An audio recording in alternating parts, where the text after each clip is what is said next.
Hello friends, Namaskar. This is Mr. R.R. Tiwari and I welcome you to my YouTube channel English by R.R. Tiwari. My dear students, basics of narration में part 1 में मैंने आप लोगों को indirect narration की परिभाषा को बताया था। इस बेसिक्स ऑफ नरेशन के पार्ट 2 में मैं इनडायरेक्ट नरेशन के आगे चल रहा हूँ। अभी बेसिक फैक्ट से चलेंगे, आप लोग ध्यानपूर्वक सुनेंगे और जो आवश्यक होगा उसे अपने पेन और पेपर पर लिखने का प्रयास करेंगे तो समझेंगे। माय डियर फ्रेंड्स, मैंने आप लोगों को कल बताया था कि डायरेक्ट नरेशन की पहचान क्या है। तो डायरेक्ट नरेशन के जो स्टेटमेंट होते हैं ना, वे दोनों तरफ से सिंगल अथवा डबल इन्वर्टेड कमाज से क्लोज्ड होते हैं। और इनडायरेक्ट नरेशन में मैंने बताया था आप लोगों को कि इनडायरेक्ट नरेशन में जो है कि नहीं, इन्वर्टेड कमाज का लूप हो जाता है।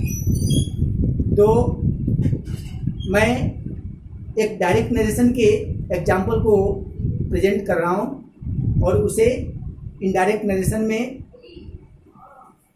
ट्रांसफर करूंगा। आप देखेंगे कि वाकई डायरेक्ट नरेशन के वाक्य इन्वर्टेड कमाज से क्लोज्ड होते हैं एवं इनडायरेक्ट नरेशन के वाक्य इन्वर्टेड कमाज से रहित होते हैं। समझेंगे, बोर्ड पर देखेंगे। चैप्टर का नाम है narration, NARRATION।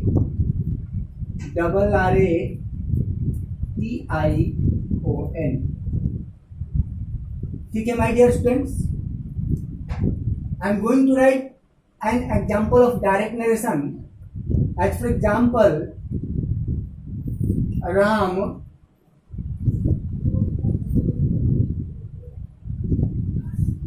said to me,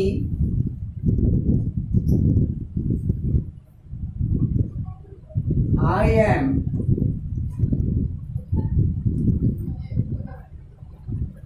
eating a mango.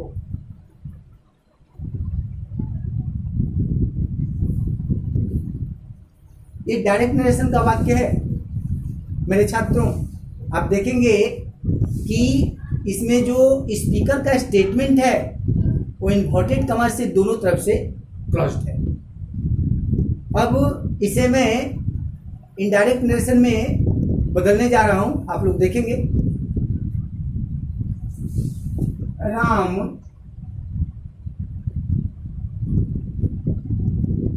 Told me that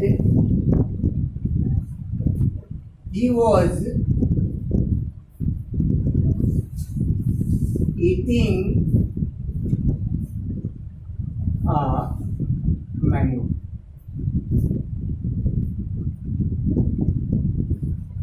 आप देखेंगे कि इनडायरेक्ट नरेशन का जो ये वाक्य है वो इन्वर्टेड कमाज से रहित है। तो मेरे ख्याल से माय डियर स्टूडेंट्स, आप लोगों को ये बात भली भांत समझ में आ गई होंगी कि डायरेक्ट नरेशन के स्टेटमेंट को कैसे पहचाना जाता है और इनडायरेक्ट नरेशन के स्टेटमेंट को कैसे पहचाना जाता है। आप लोग अभी इस बात पर ख्याल नहीं करेंगे कि इनडायरेक्ट नरेशन में कैसे कैसे ट्रांसफर हो गया। इसे ट्रांसफर करने के रूल्स है।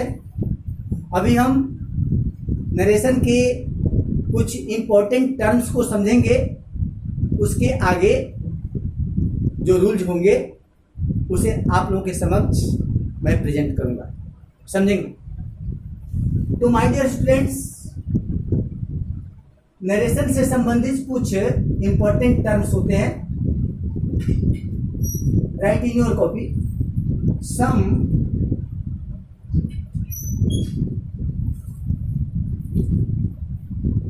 important terms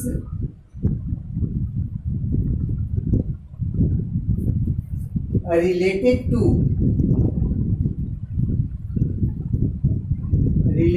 to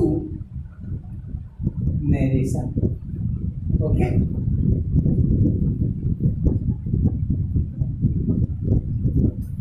लिखने का प्रयास करेंगे क्योंकि सारी बातें सुन लेने से ही समझ में नहीं आती है। तो मैंने लिखा some important terms related to narration. Narration के रूल्स को समझने के पहले इससे संबंधित कुछ इंपॉर्टेंट टर्म्स होते हैं, उन टर्म्स को पहले हम लोग समझें, उसके बाद इससे संबंधित रूल्स को आप लोगों के समक्ष में प्रेजेंट करूंगा। समझेंगे? पहले डायरेक्ट स्पीच के वाक्य को देखा जाए, क्योंकि डायरेक्ट स्पीच रहेगा ही नहीं तो किस स्टेटमेंट को हम इनडायरेक्ट स्पीच में चेंज करेंगे। अतः पहले हम लोगों को डायरेक्ट नरेशन से संबंधित कुछ इंपॉर्टेंट टर्म्स को समझेंगे। समझा जाए? समझेंगे। जो डायरेक्ट नरेशन होता है ना माय डियर स्टूडेंट्स, वो दो पार्ट्स में बटा हुआ रहता है। फिर मैं दोहरा रहा हूं, डायरेक्ट नरेशन का जो स्टेटमेंट होता है वो दो पार्ट्स में बटा हुआ रहता है। पहले पार्ट को रिपोर्टिंग स्पीच और दूसरे पार्ट को रिपोर्टेड स्पीच के नाम से जाना जाता है। फिर मैं रिपीट कर दूं, डायरेक्ट नरेशन का जो स्टेटमेंट होता है, जो वाक्य होता है, वो दो पार्ट्स में विभाजित होता है। और फर्स्ट पार्ट को रिपोर्टिंग स्पीच और सेकेंड पार्ट को रिपोर्टेड स्पीच के नाम से जाना जाता है। तो अब हम समझें माय डियर स्टूडेंट्स कि रिपोर्टिंग स्पीच कौन सा पार्ट होता है और रिपोर्टेड स्पीच कौन सा पार्ट होता है। थोड़ा सा बोर्ड पर ध्यान दिया जाए।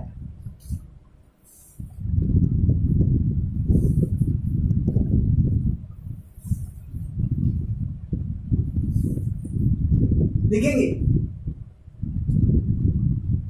पूरे वाक्य में एक वाक्य जो है कि नहीं कॉमा से सेपरेटेड है। पहला जो हमारा स्टेटमेंट है वो कॉमा से सेपरेटेड है और दूसरा जो स्टेटमेंट है वो इन्वर्टेड कॉमाज से सेपरेटेड है ना? समझेंगे? जो भाग कॉमा से सेपरेटेड है, बोर्ड पर लिखा हुआ जो सेंटेंस है, पूरे सेंटेंस पर गौर किया जाए। पहला जो फर्स्ट पार्ट जो है वो कॉमा से सेपरेटेड है और इस फर्स्ट पार्ट को ही रिपोर्टिंग स्पीच के नाम से जाना जाता है। किसे जाना जाता है बाबू? रिपोर्टिंग। कॉपी पर लिखेंगे रिपोर्टिंग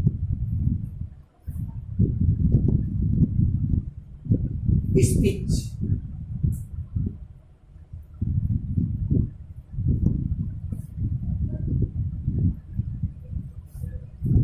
और जो दूसरा पार्ट है माय डियर स्टूडेंट्स, जो इन्वर्टेड कॉमा से सेपरेटेड है, उसको रिपोर्टेड स्पीच के नाम से जाना जाता है।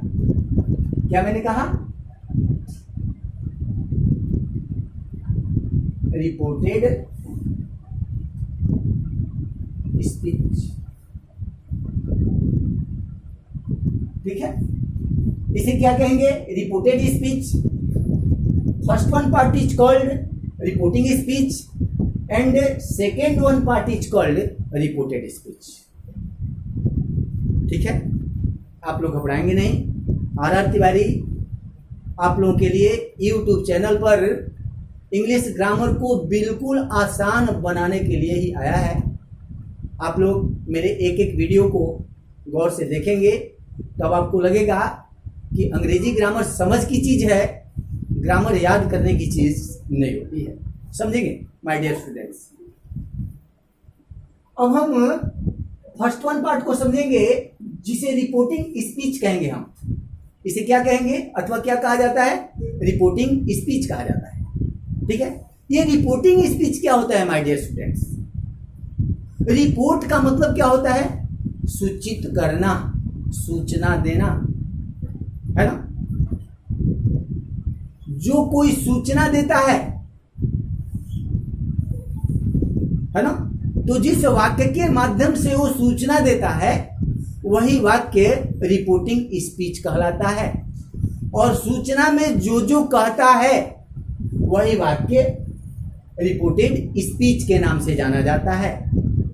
फिर मैं बता दूं,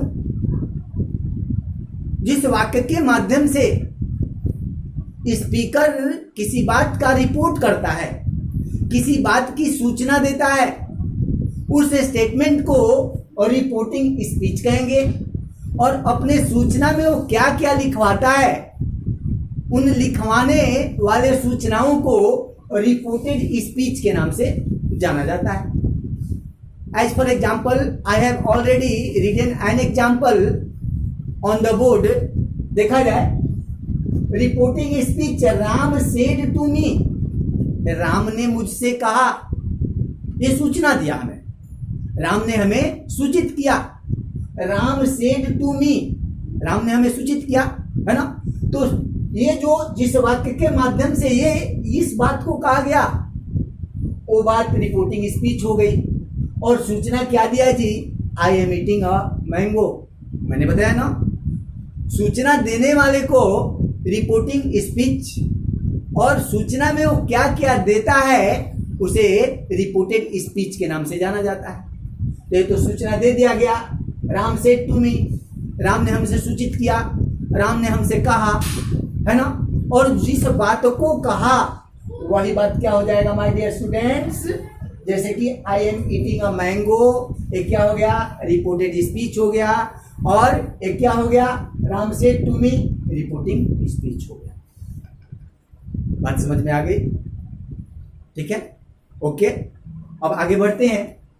अब रिपोर्टिंग स्पीच में कुछ टर्म्स हैं, जैसे कि देखा जाए इस पूरे वाक्य में, पूरे स्टेटमेंट में जो जो टर्म्स हैं, उन टर्म्स को मैं बोर्ड पर लिखवाने जा रहा हूं। आप लोग इन टर्म्स को भली बात समझेंगे, और जब इसे समझेंगे तो आगे चलकर आपको नरेशन के रूल्स को समझने में परेशानियां नहीं होगी, समझेंगे। तो हमारा पहला टर्म होता है my dear students, reporting subject. क्या? REPORTING, reporting subject. ठीक है, स्पष्ट दिख रहा है बोर्ड पर? ठीक, ओके। दूसरा टर्म क्या होता है बाबू? तो रिपोर्टिंग वर्ब। क्या? Reporting, REPORTING, reporting verb. और तीसरा जो इंपॉर्टेंट इसमें टर्म होता है, रिपोर्टिंग ऑब्जेक्ट।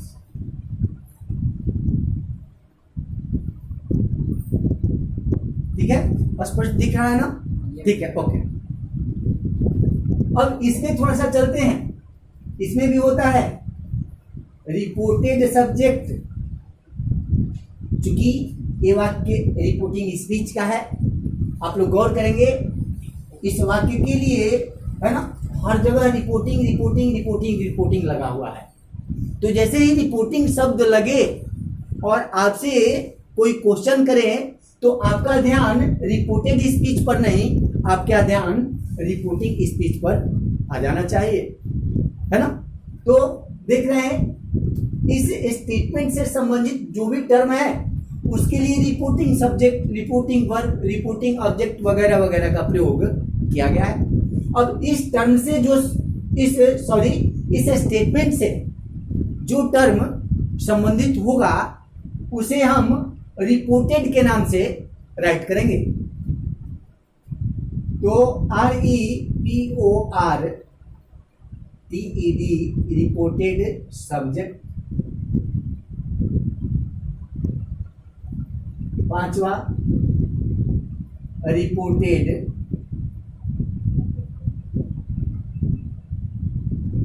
वर्ब। और छठा हो जाता है माय डियर स्टूडेंट्स, रिपोर्टेड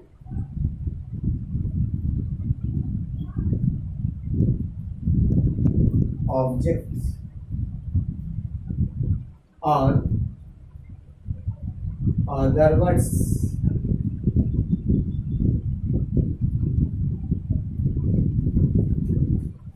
ध्यान देंगे, एक एक बात पर गौर करेंगे। आप लोग कहते हैं ना कि ग्रामर याद करने की चीज है, नहीं बाबू, ग्रामर समझने की चीज है। हाँ, ग्रामर में कुछ पर्सन्स होते हैं, कुछ पार्ट्स होते हैं जिसे याद किया जाता है, लेकिन वो पार्ट्स वोकैब का होता है, इसके अलावे फ्रेजेज का होता है ना। इसके अलावे ग्रामर में याद करने की कोई चीज नहीं होती, समझेंगे आप लोग।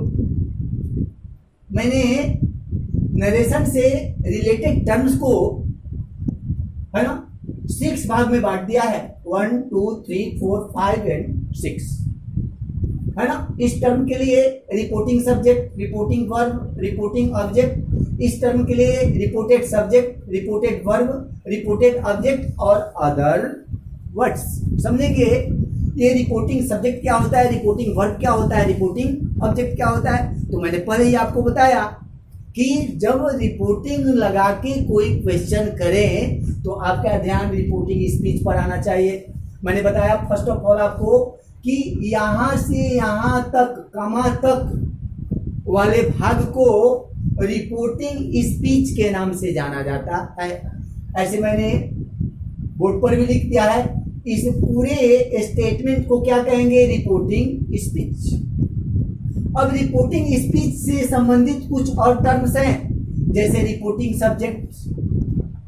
सब्जेक्ट का मतलब तो आप जानते ही हैं, है ना, जो क्रिया को करता है ना, जिसके द्वारा क्रिया संपन्न होती है, जिसके द्वारा क्रिया डन होती है, उसी को क्या कहा जाता है, रिपोर्टिंग सब्जेक्ट अथवा सब्जेक्ट के नाम से जाना जाता है।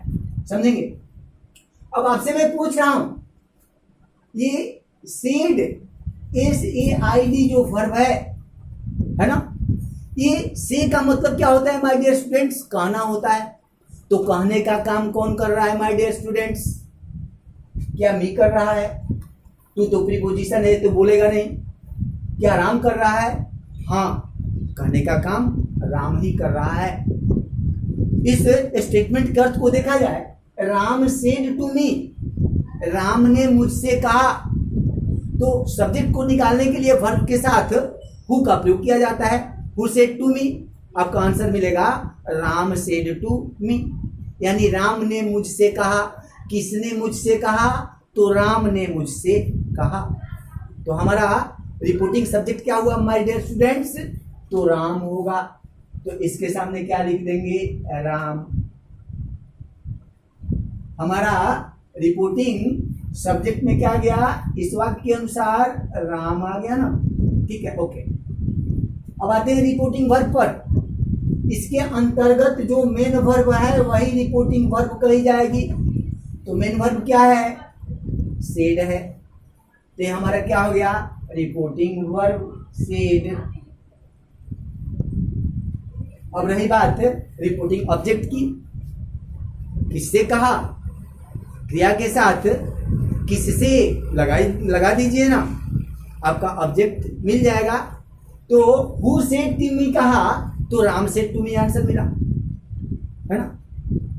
राम ने किससे कहा, तो आंसर क्या मिलेगा, मुझसे कहा। तो ये हमारा जो मी है ना माय डियर स्टूडेंट्स, ये हमारा रिपोर्टिंग ऑब्जेक्ट बन जाएगा, ठीक है। ये क्या बन जाएगा बाबू, रिपोर्टिंग ऑब्जेक्ट में क्या आ जाएगा माय डियर स्टूडेंट्स, मी आ जाएगा, ठीक है। अब देखते हैं रिपोर्टेड सब्जेक्ट, इसके अंतर्गत भी सब्जेक्ट है। आई am eating a mango, subject को निकाल दीजिए ना, वर्ब के साथ हु लगा करके, who is eating a mango, your answer is I, है ना। तो इसमें रिपोर्टेड सब्जेक्ट के रूप में क्या हो जाएगा माय डियर स्टूडेंट्स, आई हो जाएगा, ठीक है। अब रिपोर्टेड वर्ब है ना, वर्ब तो दो है, तो इन दोनों को रिपोर्टेड वर्ब के नाम से जानेंगे। तो ये क्या हो गया बाबू, तो ये हमारा हो गया ईटिंग, ये रिपोर्टेड वर्ब हो गया ना। अब रिपोर्टेड ऑब्जेक्ट और अदर वर्ड्स, वाक्य में सब्जेक्ट और वर्ब के बाद जिन किसी शब्दों का प्रयोग करे वे शब्द अदर वर्ड्स के अंतर्गत आ जाते हैं। तो देखेंगे ऐसे तो इसमें अदर वर्ड्स का प्रयोग नहीं किया गया है, ऑब्जेक्ट का ही प्रयोग किया गया है। तो रिपोर्टेड ऑब्जेक्ट के रूप में किसका प्रयोग किया गया है माय डियर स्टूडेंट्स? मैंगो का प्रयोग किया गया। तो बोर्ड पर लिखित ये कुछ नरेशन से संबंधित टर्म्स हैं जिसे मैंने आपको बताने का प्रयास किया। उम्मीद है कि आप लोगों को ये टर्म्स भली भांति समझ में आ गए होंगे। तो अब आगे नरेशन से संबंधित कुछ रूल्स को आप लोगों के समक्ष मैं प्रेजेंट करने जा रहा हूं। आप रूल्स को ध्यानपूर्वक सुनेंगे, लिखने की आवश्यकता होगी तो लिखने का प्रयास भी आप लोग करेंगे। ठीक है, मैं मिटाने जा रहा हूं। आप लोगों ने लिख लिया? सभी लोग बोले लिख लिए? ओके, ठीक।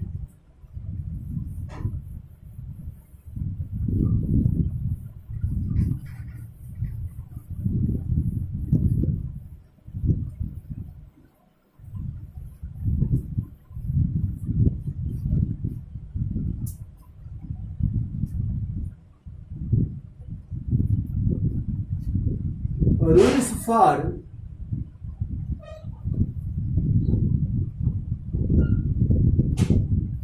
changing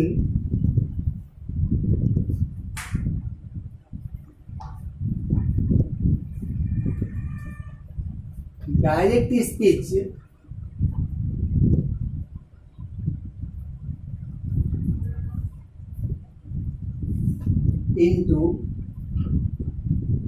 into indirect speech।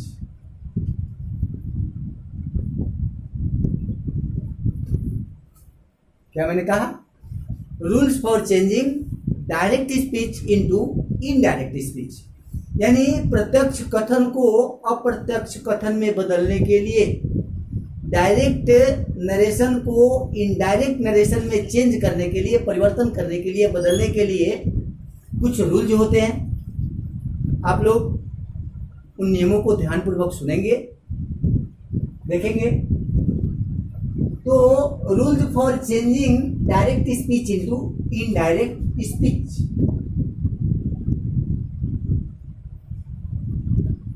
My dear students, आप लोगों को मैं बता दूं कि डायरेक्ट स्पीच के वाक्यों को इनडायरेक्ट स्पीच में बदलने के लिए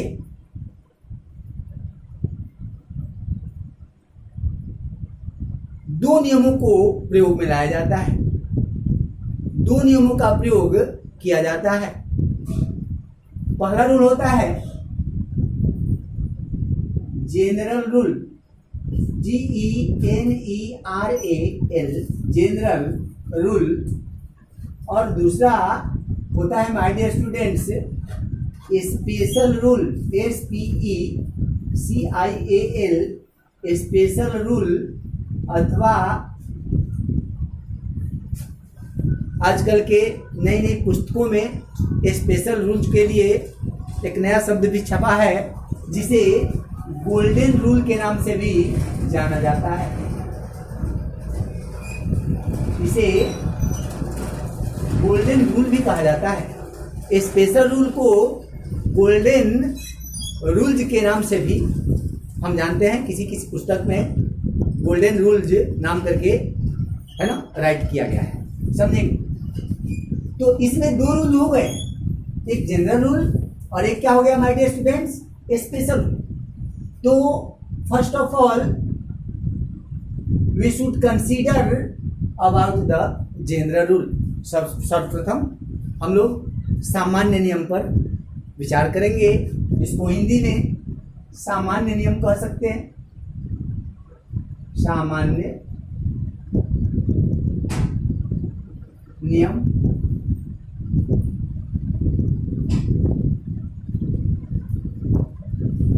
और इसको हिंदी में खास नियम के नाम से कर सकते हैं। खास नियम।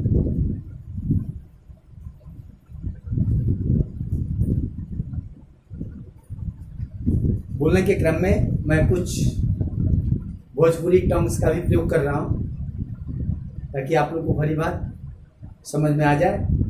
आज हमारे इंडिया में हमारी भोजपुरी भाषा का भी महत्व कम नहीं है, समझेंगे। तो पहले जनरल रूल्स पर हम विचार करें, है ना। तो माय डियर स्टूडेंट्स,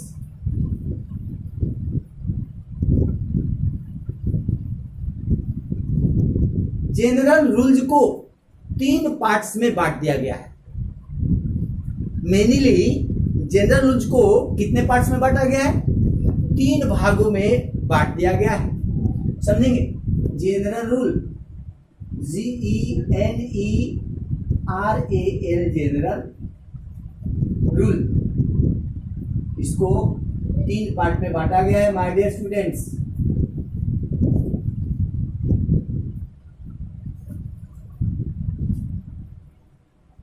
एक होता है my dear student change of person, PERSON। क्या होता है? Change of person. Change of person का मतलब क्या होता है?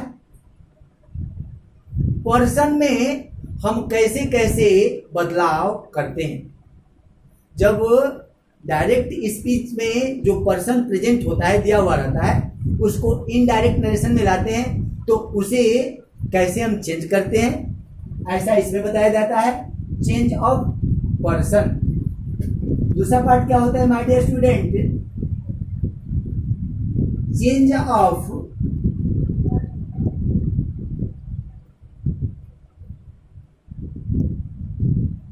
टेंस। टेंस को हम कैसे बदलते हैं? आप लोगों ने तो पहले डिमांड कर दिया सर नरेशन ही पढ़ाइए।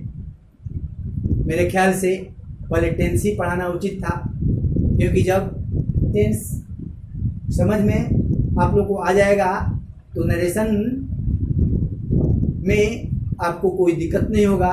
डायरेक्ट से इनडायरेक्ट स्पीच में बदलने के लिए आपको कम परेशानी होगी। ऐसे में बोर्ड के माध्यम से ही इस वीडियो में टेंस को समझाने का प्रयास थोड़ा सा करूंगा। मेरा सफल से सफल प्रयास होगा कि आप लोग इसे समझेंगे। तो पहला पार्ट क्या हो गया? Change of person, change of tense. और होता है अगला चेंज ऑफ अदर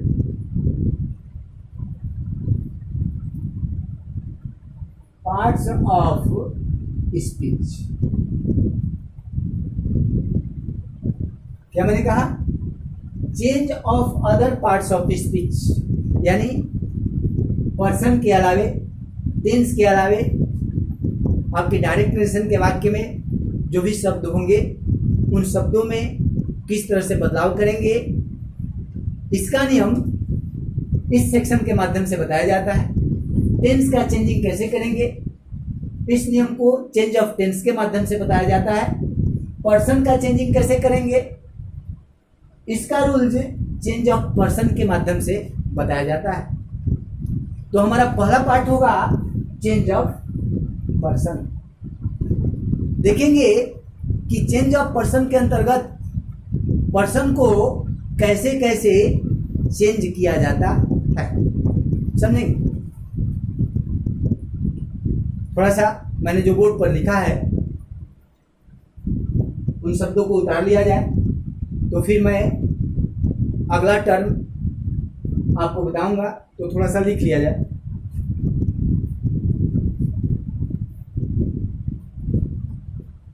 ठीक है, लिख लिया? ओके। माय डियर स्टूडेंट्स, आज के इस वीडियो में मैं इतना ही कह करके इस वीडियो को समाप्त करने जा रहा हूं। मेरी उम्मीद है कि ये वीडियो आप लोगों को भली बात समझ में आ गया होगा।